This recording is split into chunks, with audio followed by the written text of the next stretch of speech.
Hear the word of the Lord from the 12th chapter of Luke's Gospel. Jesus said to his disciples, "Therefore I tell you, do not worry about your life, what you will eat, or about your body, what you will wear. For life is more than food, and the body more than clothing. Consider the ravens. They neither sow nor reap, they have neither storehouse nor barn, yet God feeds them. Of how much more value are you than the birds? And can any of you, by worrying, add a single hour to your span of life?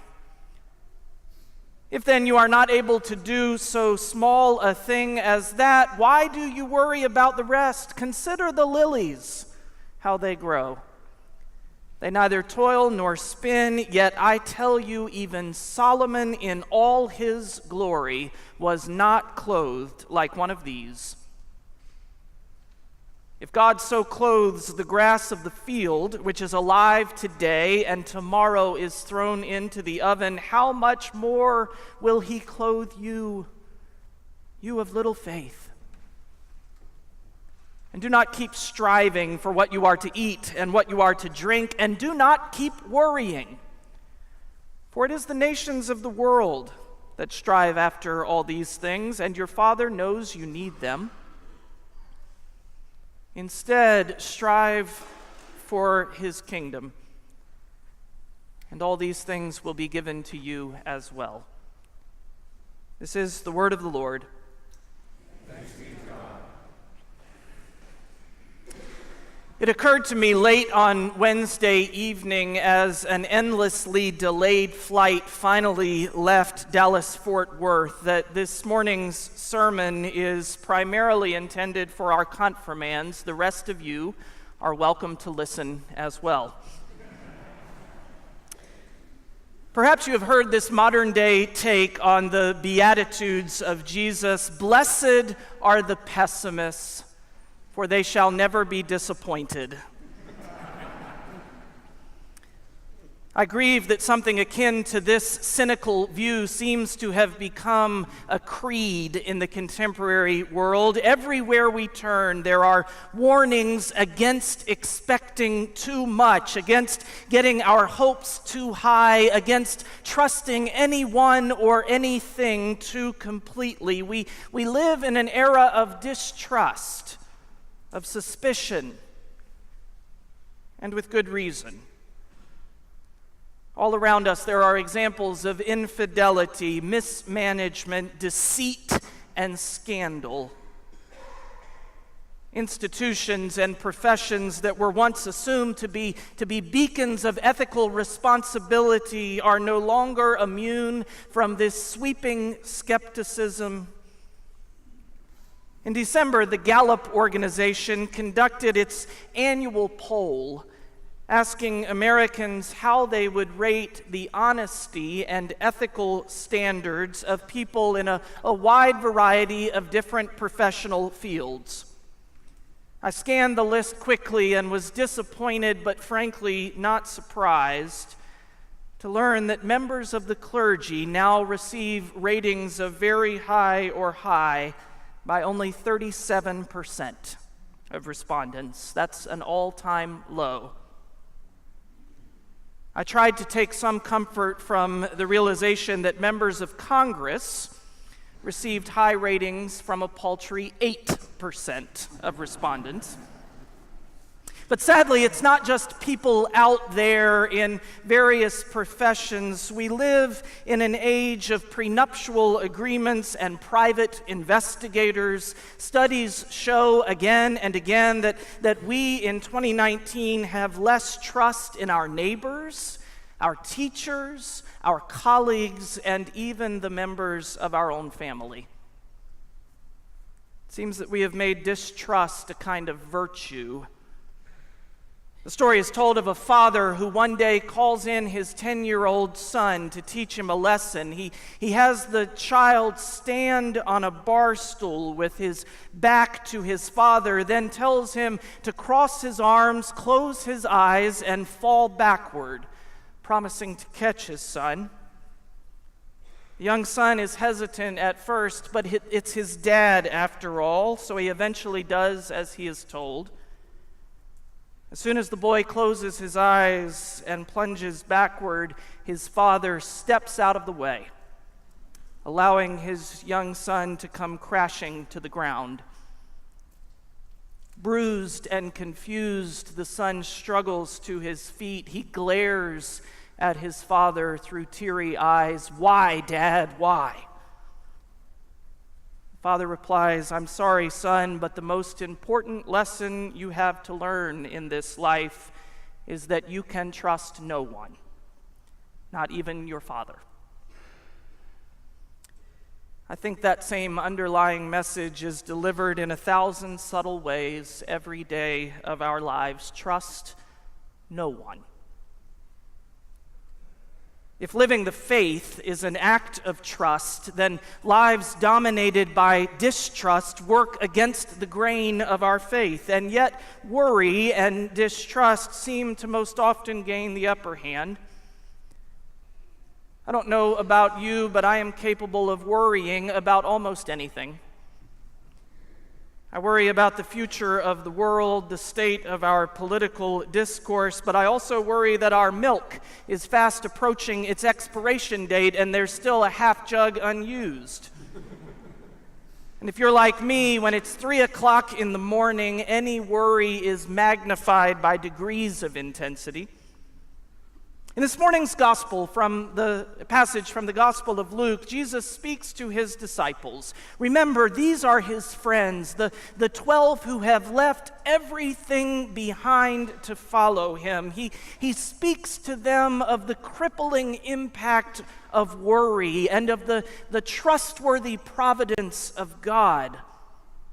It's important to set the passage in context because immediately preceding this teaching to the disciples, Jesus tells his most painful parable. The parable is about a man dominated by worry for the future and an obsession with acquisition. We've titled the parable of the Rich Fool. This man who tears down his small barns and storehouses to build larger and even larger ones, hoping that these large barns will enable him to rest from ceaseless worry. He places his trust in his own ability. And before he can complete the building project, the man dies. Plenty of possessions stored up for a future that no longer exists. All that worry, and not a thing to show for it, not even an hour added to his span of life. Just after telling this story, with its tragic ending still lingering in their minds, Jesus turns to his friends and he says, "Therefore, because of this, do not worry about your life." Jesus links the parable and these instructions because he knows instinctively that beyond all our material concerns, beyond our distrust, lies a deeper and more profound question. It is the question that keeps us up at night and wakes us early in the morning. I don't know which concerns weigh heaviest on your mind. I don't know which ones wake you at 3 a.m. I do know that you have them. I do know that you wrestle with them every day. I find in ministry that this is one of the few universals of the human experience, that we all worry, that we all find it difficult to trust. And at their core, every one of these worries carries with it the profound question of God's trustworthiness. Can God be trusted? Can God be trusted with the future or with my future? Can God be trusted with my brokenness and my pain? Can God be trusted in a time defined by division and incivility? Can God be trusted enough for me to release my stranglehold on possessions? Can God be trusted? It's a piercing, profound question. And Jesus does not offer a simplistic answer. He turns to the created world. He offers his disciples a lesson from creation. Whenever you are tempted to worry about what you have or don't have, whenever you are paralyzed by fear about what is to come, whenever you doubt God's power in a world dominated by distrust and traumatized by tragedy, consider the lilies of the field and the birds of the air. The sermon they preach, simply in their being, is this: God provides. They do not rely on the idols of selfish stockpiling. Instead, they trust the one who provides for all of creation. So today's teaching from Jesus is easy to declare, to print on our money or engrave on our license plates. But it is so much harder to live. Trust God.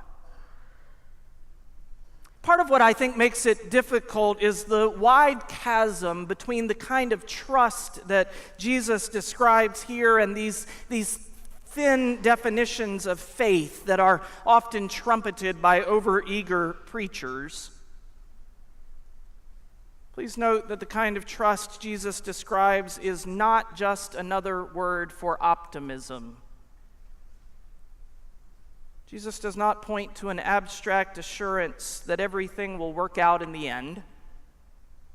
Nor is Jesus here speaking of intellectual assent to a theoretical idea. There is, I think, an important distinction between trust and belief. At least as we commonly understand it. Trust is by nature interpersonal. You might be able to believe something, but you must trust someone. And that someone, in order to gain our trust, must have a track record of past faithfulness, a worthiness of our confidence. My mentor, Joanna Adams, used to say almost weekly, "Remember, Chris, none of the promises of God can be proven true in advance.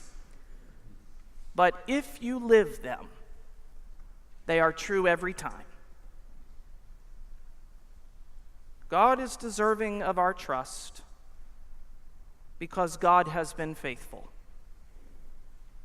Every promise made has been a promise kept.